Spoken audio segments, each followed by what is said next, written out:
Hi everybody, I'm Joey, I'm Diane. and today we're gonna talk to you a little bit about what inspires us for us to actually work on like project-wise, and like kind of like the colors.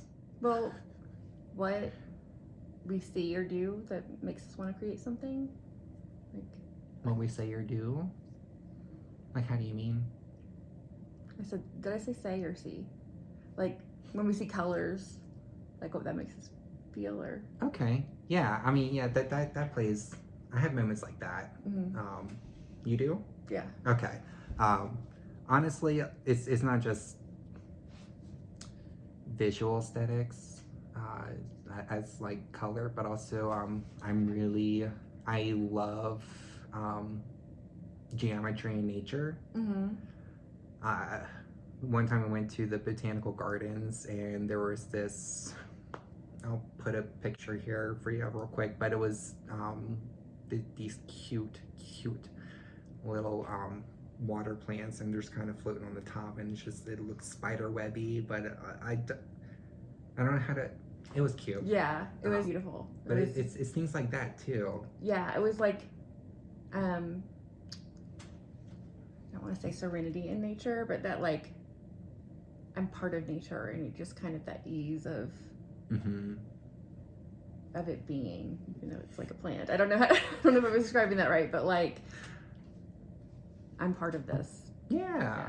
And then, but taking something in nature like that and then translating and transposing it into a garment of some sort, whether it be like a shawl design or like just a little accent piece in your sweater or something. I don't know. Yeah, or how colors go together. Like if there's something you see and the colors are interesting and you haven't seen that before. Right. And it happens a lot. A lot here in Colorado. The sunsets and the sunrises are amazing. My gosh, they're incredible. And they're different every day. Mm-hmm. And it's just something to look forward to, I think, every day.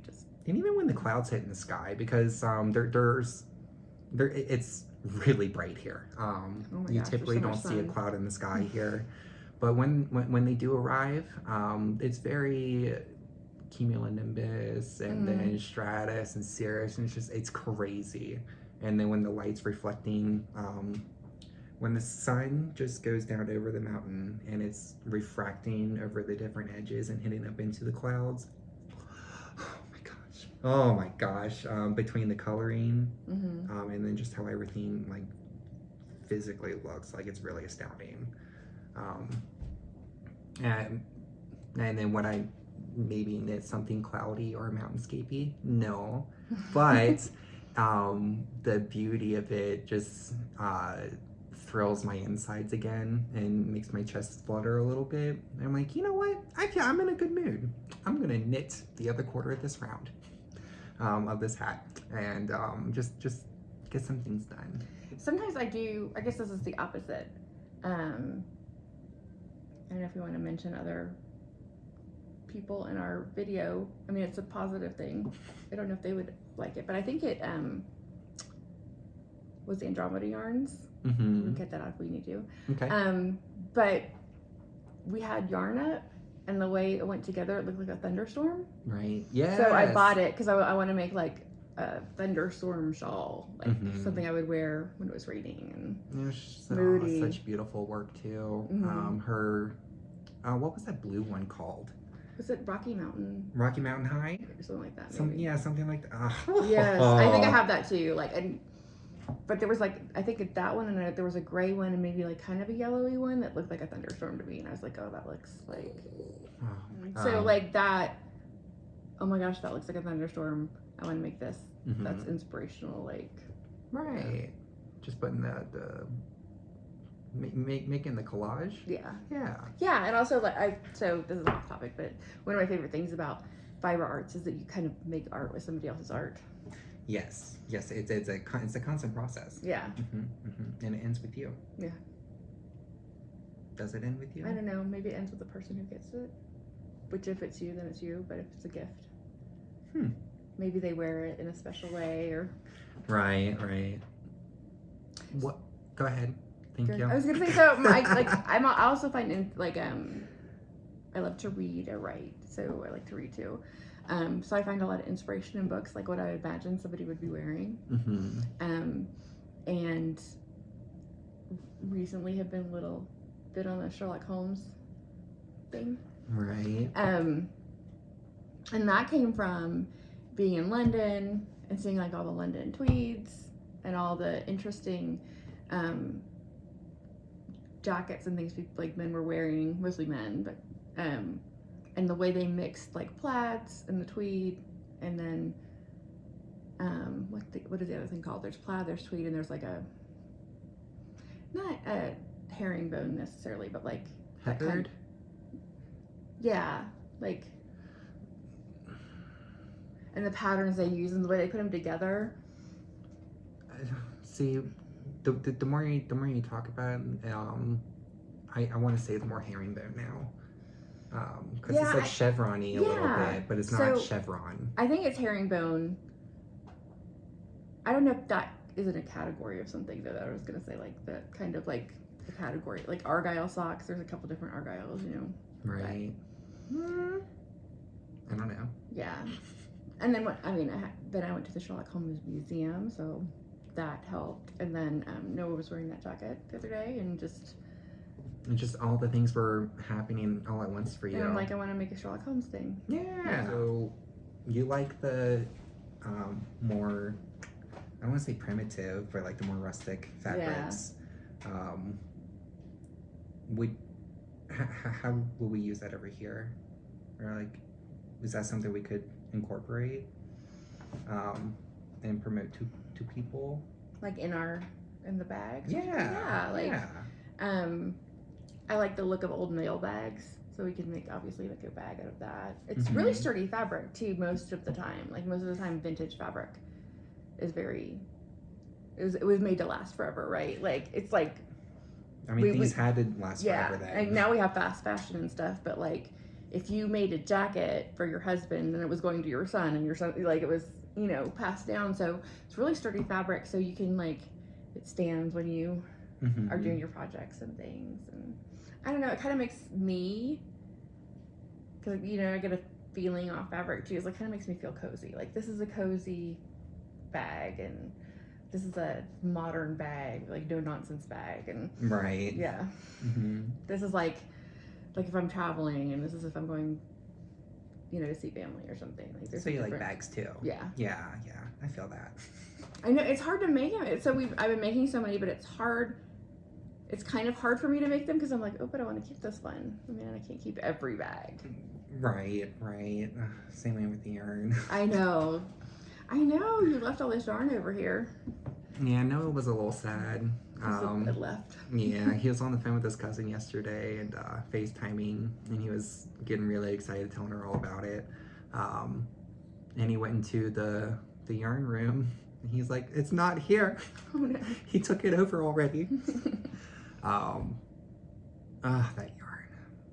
So when it comes to dyeing the yarn and making our own project bags, we kind of have to, not that we have to, but we did kind of find our own little niche of inspiration. So when you work with somebody, every time you get to know them, you develop friendships and then relationships and things like that. But Diane and I really took off when we discovered our shared love for musicals and Broadway shows, and not just mainstreams either. Like all the way back to like Mandy Patinkin and Barbara Cook and so on and so forth. Just all these wonderful, wonderful people. Wonderful stories, voices, sets, just everything. And it's remarkable how somebody can take their voice or take their fingers to play an instrument and just completely change the resonance and atmosphere of the room. And it's with themselves, and that's what we want to do too. Yeah. Yeah, so a little background, my daughter is a musical theater major in college. Right now, she's in musical theater since she was 5. And her dad, it's my ex-husband, but her dad did opera singing. And I am not that musical. I love music. It just is never something I really worked on. But I love how someone can stand up there and make you feel something by expressing what they feel. Or like Rhiannon, my daughter, talks a lot about how you have to be the character, and it's kind of like they're embodying that character and telling that character story and relaying this, because I think our whole lives are like stories, right? We're always telling a story. They relay this whole story to you with their voice. And of course, like musical theater, it's with their voice and the music and the stage and the props and the costumes, and it's just this whole like collaboration that's amazing, right? And sometimes a little bit overwhelming. And sometimes when you're hearing that song, it just brings up all these emotions. Yes, or like triggers memories and things like that. I think did I make you turn off What I Did for Love? Was that the one? I was like, I can't listen to this. No, it was from Dear Evan Hansen. I think. No. Oh, what was it? It always was makes something. You know, I should know it too because it always makes me cry. What was it? Anywho. I know. We'll think about it. Yeah. I was like, I can't. Later down this week. Yeah. Oy vey. Yeah. Go ahead. But I know it wasn't What I Did for Love, but that makes me cry a lot because I think of my kids when I. Was it something from Miss Saigon? It might have been because Miss Saigon's pretty sad. I mean, we all have that one song. Mine's from Waitress. Now I'm blacking out. She Used to Be Mine. That's the name of it. Oh my gosh. Sarah Bareilles. Bareilles? Bareilles. Something like that. She's amazing. Absolutely amazing. Phenomenal voice. I think she wrote the music, I think. It's just, she has so much talent. So much. Because I remember her from way back in the day, Not Gonna Write You a Love Song. Right? That's her too.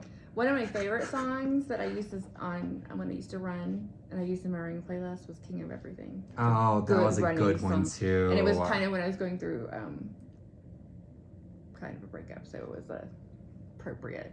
And got me to run really fast. Motivational and inspiration. Yeah. But then, so what are some happy songs? So I know it's not a happy song, but since we're talking about Miss Saigon, The Heat Is On in Saigon is a good song, like a good peppy song. The words, they aren't horrible, but they are selling people, which is always kind of not as fun. No, but it has a nice beat to it at least. Which is another thing musicals do, right? Like, yes. They can make this horrifying thing into this like pop song. Little Shop of Horrors. Dentist. Yeah. Oh, my goodness. You like causing people pain? Just be a dentist. And that's another thing. So another thing that Rhiannon says is that, like, if you play an evil character, you can't just be evil. You have to believe that what you're doing is the right thing to do. Like, is the best thing. And that it's justified somehow. You can't be like, haha, I'm doing evil stuff. It has to be like pain. That's part of who I am. I like it. Like, there's got to be something there. Yeah. Like, this is how I was born. Must not be bad. Oh, goodness. Oh. Is Mary Poppins considered a musical? Oh, yeah. Okay.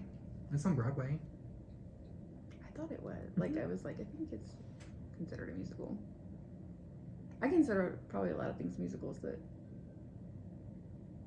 aren't. So what's absolutely not a musical?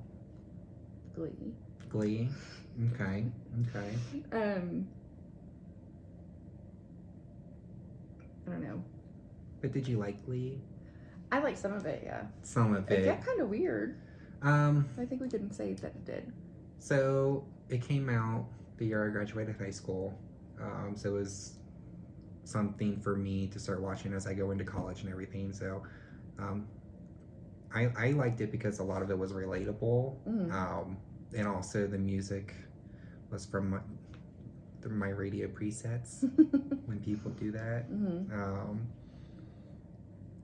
So I mean, but no, I can agree with that. It's not exactly a musical per se, just musically based. Oh, and then how about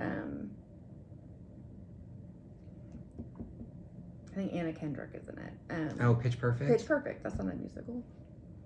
It's a movie with music in it. Like, they make music with their mouths. Yeah. Just like the Queen movie is not a musical. So. The Queen movie. Like, oh, Bohemian Rhapsody. Yeah. Oh, okay. I was thinking of. You're like drag queen, Queen of England.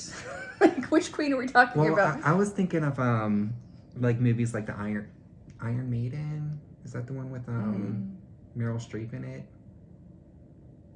I don't know. I don't know that one. Is it a movie? Yeah. Ironclad. I don't know. Anywho. Or like A Knight's Tale. Do you know A Knight's Tale had with Heath Ledger? Heath Ledger, yeah. I used to love that movie, and since he died, I can't watch it. It's very sad. It came up on my little previews a couple weeks ago. Heath Ledger. That was such a good movie. And that had Chaucer in it, right? It's been a while. A Knight's Tale, yeah. Because he wrote all those, like, now I'm going to forget, and I studied Chaucer. I can read Middle English. The Canterbury Tales? The Canterbury Tales. Yeah. And then there's all, like, the Knight's Tale, and the Nun's Tale, and the Old Lady Tale. And for one of my senior English projects, we were on the Canterbury Tales, and each of us had to pick a story from it. And I had like a Robin Hood character of sorts, but I wanted the Queen of Bath because I really wanted to do something silly with that. But it was fun. I enjoyed studying Chaucer. I didn't pursue it much after that. So when we were walking around England a few weeks ago, I kept doing the Chaucer won that April with the Shore Suta. Do you know that? It's the beginning of the Canterbury Tales. To Sawyer, and he was just like, Mom, what are you doing? But it was because we had gone to the Globe and seen a Shakespeare play. And I was like, he's like, it's just so hard to understand. And I was like, it's modern English. It's not Old English or Middle English. It's modern English. So you just have to slow down and read it. But Chaucer is Middle English. So we can't really even understand it. So I'm thinking since you were in high school, you read it just in English, right? Like in English. When I was in graduate school, you read it in Middle English, and it's just a little bit more. It's a little bit more work. Like, but close, but not quite. Like, because it was for that particular year. It was like the history of language, I guess. Because we started with Beowulf. What's even before the like Anglo-Saxon stuff? We were starting with that, and progressing through literature. And I loved Beowulf and that era of writing. So did you guys read like Sir Gawain and the Green Knight? I don't think we did that one. Again, it's been a very long time, so it's a little bit of a blur. What we did a Beowulf project, and we read the Grendel. Oh, I think I know what you're talking about. But it's like the monster's point of view. That was interesting as well. I don't know. I like that time era, I guess, overall, because going back to like how you like Sherlock Holmes because of what people are wearing, or with the way you imagine people were wearing and what they were wearing. But I love the utility of yarn and wool, and how it was made to keep you warm against the elements, or to protect you from the rain or whatever while you're working or out in the ocean, fishing. So like the shows like Outlander, in Game of Thrones. Like, I know Game of Thrones, it's more metal based, but you know, there are a couple of scenes where she's working with these long double pointed needles to make a sweater and things like that. Like, it's really cool. Yeah. Yeah, it's good. And then how it like evolves Mm-hmm. into art or whatever. It's not just practical. Right. We make it pretty. Yeah. But I still like practicality patterns, like the kangaroo over. Like, I know it eats up a lot of yarn, heavyweight, just garter stitch, but like it has that big pocket in the front, and I love it for when like you're doing laundry or something.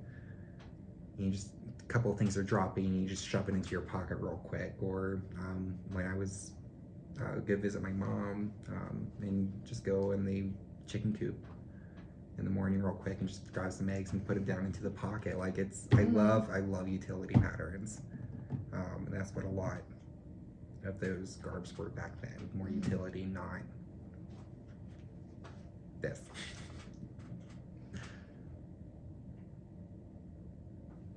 Yeah. That's that. I don't know how to tie that all together. There's a lot of things that are really inspiring. Yeah. I think it just depends on which day I'm waking up. It's what it boils down to. Yeah, and if you're aware, Mm-hmm. you know, you'll find things. And things will inspire you. It'd be interesting too. And Know how to find the beauty in almost everything. yeah. Even like, because I really do like rustic fabrics. And then maybe they're not so pretty. But the way they go together, again, they just look like they're part of each other. Mm-hmm.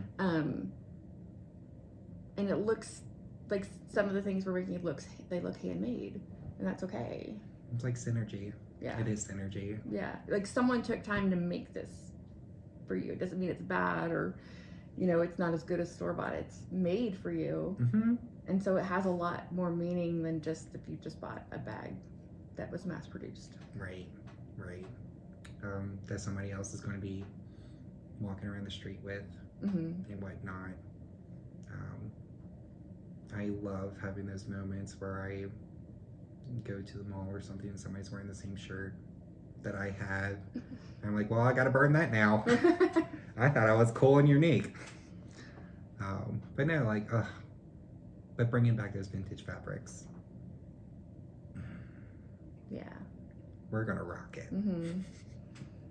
Hopefully you will too. Yeah.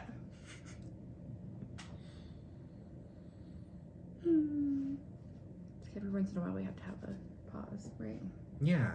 And we can figure out, get back on the rail a little bit. Mm-hmm. At least for me. I don't know about your brain yet. No. You seem very well put together. No, do I? I'm like, oh, there's something shiny. That's why the bags, I'm like, I could do this and I could put this here. Like, I have to, like, this is how the bag is going to be. Mm-hmm. And maybe version 2 will have more in it. Right. Good way to do it. Like, focus on one. And then, okay, those ideas happened. Mm-hmm. But, like how you did with your sweaters in Texas. Mm-hmm. Yeah. Just make your queue. And then just keep a running queue. Yeah. And never runs out. Yeah. Yeah, and I think because I'm kinetic too, I experience a lot through touch. Like, as I touch it and make it, then I get an idea because it just kind of spurs. Yes. It forms my reality. That's a lot of the design process, I feel. It's you can't just translate it onto paper and then expect it to happen. Yeah. Because you have the garment made up in your head, and then you have the garment that you're making, and then something that's finished. And for me anyway, all three change somehow. But it's fun. You're diving into the process, knowing this will work out, this won't work out. Let's put these colors together. Mm-hmm. Oh, that's a fun stitch. Just cute little things like that. It's all so exciting. But one I have to do one project at a time. Yeah. I don't want to though. I know. That's why I have 19 projects on the needles at home. Yeah. Can't stop, won't stop. Mhm. There's always like something else to do. Right. All the time. But it's good. Yeah. It's constant growth. Mm-hmm. It's healthy for your brain. It's very healthy for your brain. Oh yeah. It's healthy for your soul. Mm-hmm. Mm-hmm. We could find a million reasons why it's great. Yeah. This is your happy place. Yeah. Why It's just abandon it? And it's just like there's so much potential in everything, and that's always a inspiring part of something. Like it's, oh, there's so much potential here, and it's very exciting, and let's see where it goes. And Right. that's why some of us tend to hoard yarn and patterns and things like that. It's, I feel slightly bad for artists they never have a finished piece. Mm-hmm. They're always working on it because there's always something to improve on. But for knitters and crocheters, I don't think we could just keep working on the same sweater for years and years and years. Mm-hmm. No. I mean, you want to make all the things. Yeah. Like, I don't want to just work on one thing at a time. And that's why we have that ADHD and all the maker stuff. But that's the maker spirit. That's the maker spirit. Yeah. Yes. Inspirational ADHD. Constantly creating. Mhm. Just what can I knit now? Right. Keep the process going. Because if you stop learning, you kind of start dying Yeah. a little It bit. gets boring. Yeah, I mean, how often, or for how long could you just make a scarf? Oh my gosh. Well, there was that one episode. Do you watch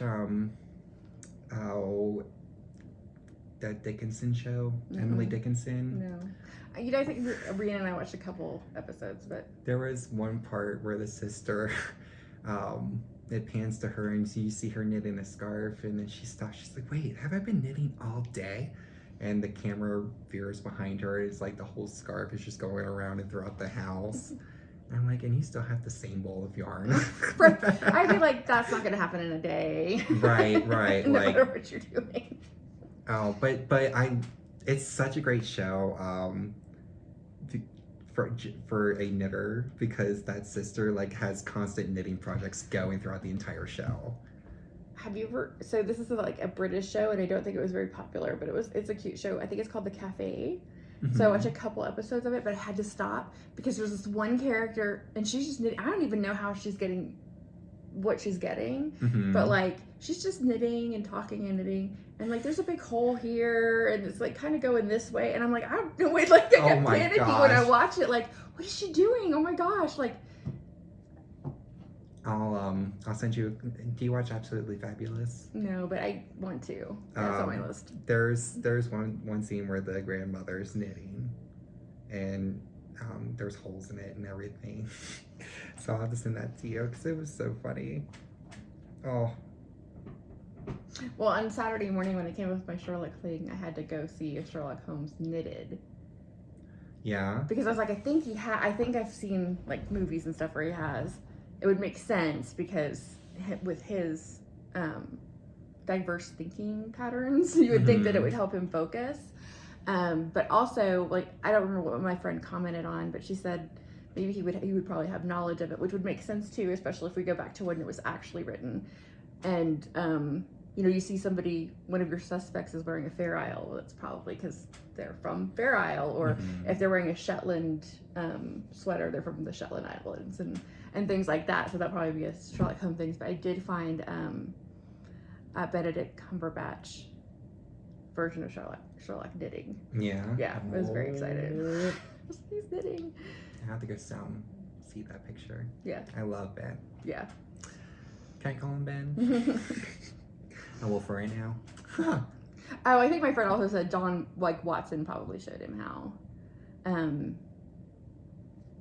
mean, probably, but I was going to say a lot of med students come in to learn to knit Oh, really? to relax. Mhm. Oh, interesting. Did one, so actually it was, so she's a med student and she was a crocheter and she was making like an anime, like a crocheted sweater from an anime TV show, and I helped her with the pattern and stuff. And I was really glad she got it because I was like, you don't want to add stress with your crochet project. But she like got all the stitches and stuff, and I would think that would be interesting to do as a mindfulness or relaxing hobby in a high pressure job. But I guess like now that I'm saying that, there was that knitter, the swimmer.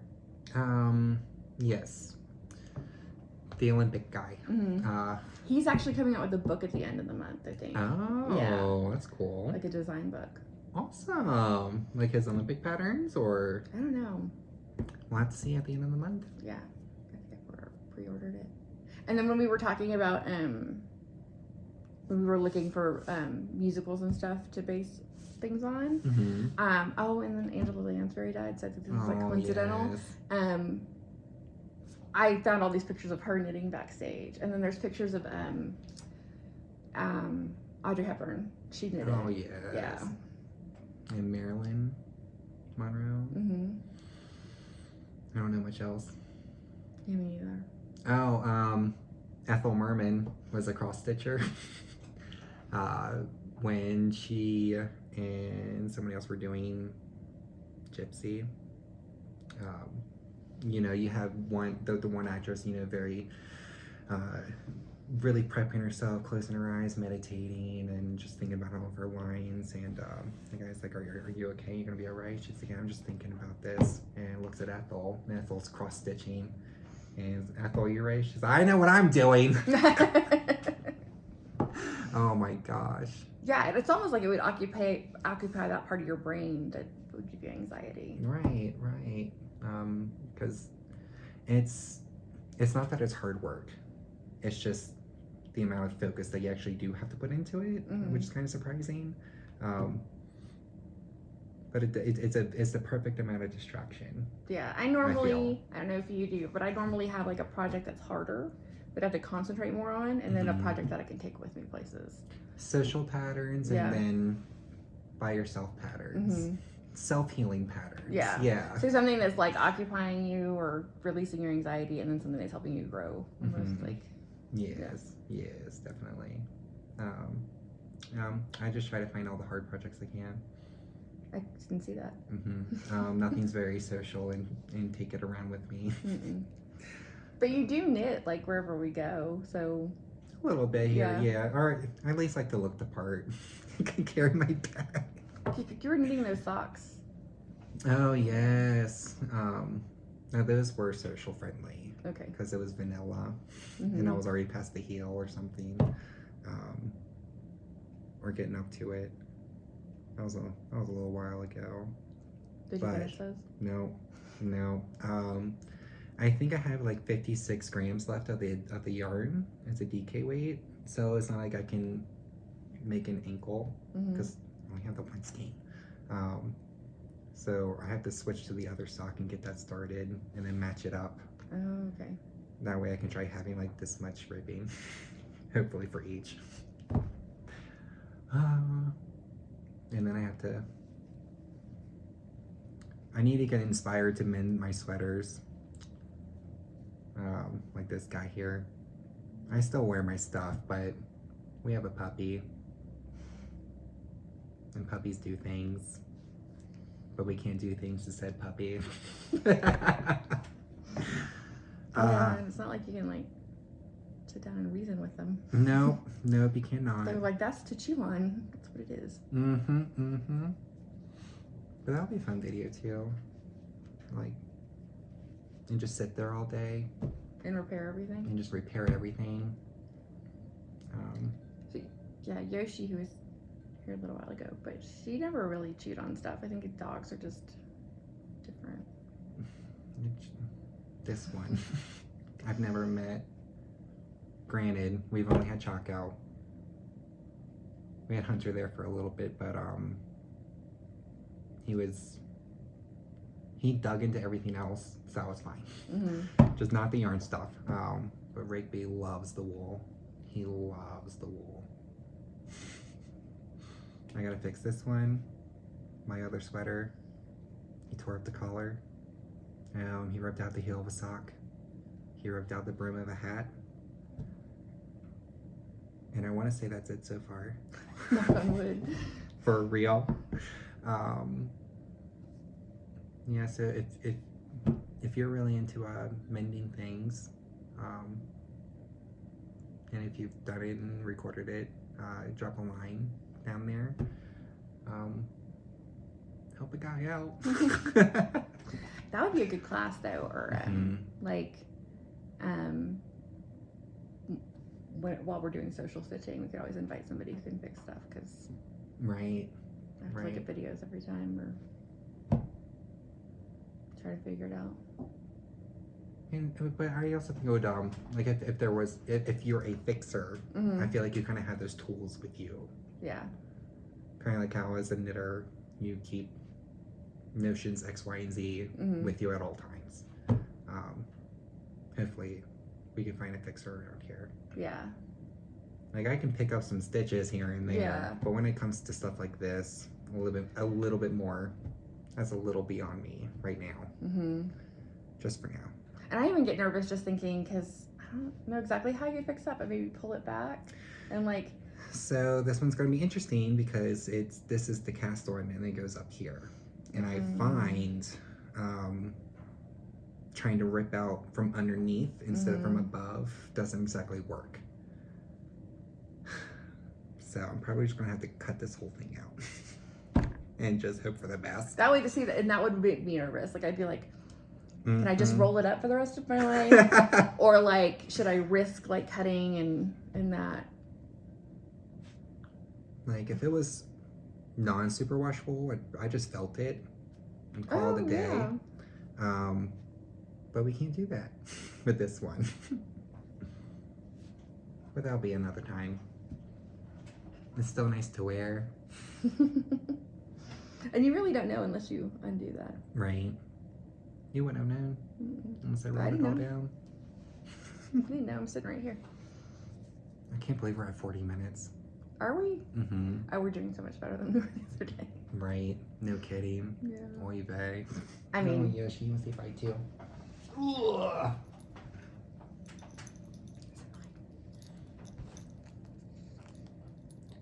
Well, everybody, Yoshi wanted to come up and say goodbye. Thanks for chatting with us. And until next time, I'm Joey. I'm Diane. Bye. Take care.